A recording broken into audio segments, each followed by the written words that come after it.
Bonjour tout le monde, c'est Audrey du blog La Psy qui parle. Alors aujourd'hui, je vais vous expliquer comment annoncer sa maladie à son enfant. Comment expliquer simplement quand on a un cancer. Donc c'est quelque chose qui n'est pas forcément évident à faire. Bien souvent, j'ai même d'ailleurs des parents qui viennent me rencontrer et qui me disent ne pas vouloir en parler à leur enfant afin de les préserver, afin de les protéger. Donc ça se comprend tout à fait, sauf que en réalité, votre enfant, lui, il va bien sentir qu'il y a quelque chose qui se passe, quelque chose d'inhabituel et d'important. Pour vous donner un exemple, j'ai une patiente qui a souhaité annoncer sa maladie à sa petite fille une fois que tous les traitements étaient terminés. Donc elle lui explique ce qui s'est passé, les traitements, la radiothérapie, l'opération. Et la petite fille lui rétorque que oui, elle était au courant que sa maman était malade. Et la maman lui répond mais mais comment tu savais ce que j'avais ? Et la petite fille lui explique que elle s'est bien rendue compte que pendant tout ce temps-là, sa maman était beaucoup plus fatiguée que d'habitude, que quand elle discutait avec papa et que la petite fille rentrait dans la pièce, papa et maman se mettaient à chuchoter. Et elle s'est rendue compte aussi que maman était moins patiente que d'habitude et que ce n'était plus elle qui faisait faire les devoirs, mais que c'était papa. Parfois les enfants vont vouloir eux aussi nous préserver et ne vont pas nous dire forcément ce qu'ils ont compris. Aujourd'hui, on va voir 5 conseils pour vous expliquer comment annoncer votre maladie. Premier conseil, vous pouvez partir de ce que l'enfant connaît et comprend de la situation. Par exemple, là j'ai une patiente qui, elle, a choisi d'expliquer à son enfant qu'elle allait à l'hôpital pour faire des examens. Là, ses résultats d'examen, donc elle reprend cette information qu'elle avait donnée à son petit garçon. Elle lui dit, écoute, tu te souviens, maman est allée à l'hôpital, est-ce que tu sais pourquoi ? Donc le petit garçon lui répond, oui maman, je sais que tu étais partie à l'hôpital pour faire des examens. Du coup, elle a pu reprendre tout ça avec son enfant et donner des informations complémentaires sur sa maladie et sur ses traitements. Donc posez des questions à vos enfants pour voir un petit peu ce qu'ils ont compris et cerner de la situation. Deuxième conseil, donnez des informations sur votre maladie. Vous n'êtes pas obligé de rentrer dans tous les détails, ils ont besoin de connaître un peu les grandes lignes déjà, à savoir comment ça s'appelle. Donc souvent les gens me demandent, mais est-ce qu'on peut dire que ça s'appelle un cancer ? Est-ce qu'on peut employer ce mot-là ? Oui, vous pouvez tout à fait employer ce mot-là. Vous savez que c'est un mot qui a plutôt tendance à faire peur aux adultes qu'aux enfants. Les enfants, ils n'ont pas forcément d'a priori à ce sujet d'ailleurs. Ils vont plutôt se calquer sur vos représentations. Pour reprendre l'exemple de la dame qui parlait à son petit garçon, donc elle lui a dit qu'elle avait une boule au sein, parce qu'on lui a détecté un cancer du sein. Donc elle lui a expliqué qu'elle avait une boule au sein et qu'on allait lui retirer. Donc vous pouvez aussi dire que vous avez des cellules malades dans le corps.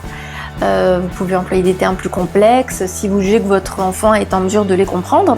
C'est à vous de voir un petit peu avec quels mots vous vous sentez à l'aise. Précisez aussi à vos enfants que cette maladie n'est pas contagieuse, c'est pas quelque chose qui est transmissible comme ça par le toucher, et que aussi ils ne sont pas responsables de ce qui vous arrive. Pour vous donner une idée, j'ai reçu un petit garçon de 8 ans qui lui croyait que c'était sa faute si sa maman était malade parce qu'il n'avait pas été très sympa avec elle ces derniers mois et qu'elle l'avait beaucoup grondé.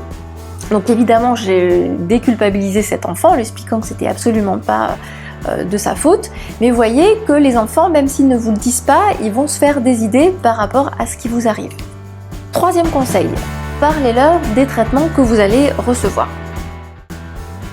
Peut-être que ce sera une chimiothérapie, une radiothérapie, il y aura peut-être des effets secondaires et donc c'est important de leur préciser ce qui va se passer pour vous.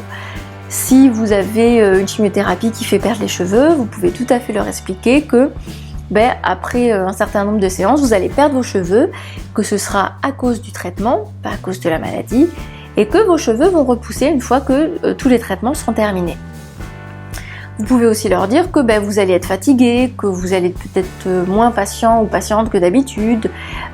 Tous ces changements qui vont se produire, c'est important de leur expliquer, comme ça ils vont pouvoir anticiper ce qui va se passer pour vous.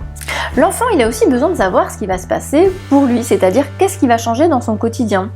Peut-être que d'habitude c'est papa qui l'amène à l'école et que maintenant que papa est en traitement, ça va être ou maman ou les grands-parents qui vont l'amener à l'école.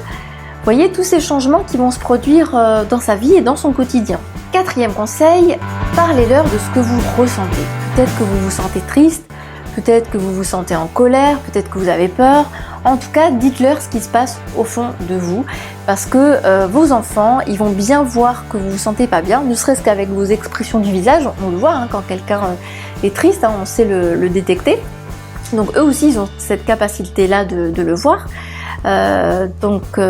Souvent j'ai des gens qui me disent bah oui, mais moi j'ai pas envie que mon enfant me voit pleurer. C'est pas grave s'ils vous voient pleurer, ils vont pas s'inquiéter plus que ça. Ils vont en tout cas mieux le comprendre si vous mettez des mots dessus.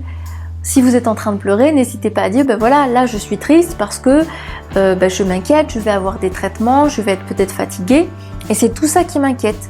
Hein, c'est pas de ta faute si là je me sens pas bien. Et comme vous mettez des mots dessus, votre enfant, ça y est, il comprend, il sait ce que vous avez, ce que vous ressentez. Et c'est aussi une manière en fait de lui autoriser à exprimer aussi ses émotions. C'est-à-dire que s'il se sent pas bien, il va se dire vu que maman ou papa s'autorise à pleurer ou à pas être bien, aussi je peux m'autoriser à me sentir mal, à le dire si ça va pas.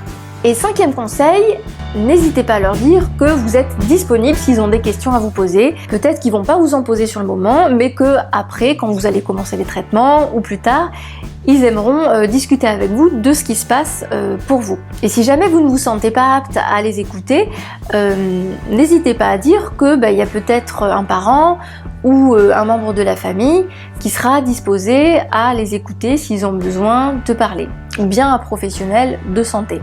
Voilà pour les 5 conseils, j'espère que cette vidéo aura pu vous aider. Si vous avez apprécié, n'hésitez pas à mettre un pouce bleu.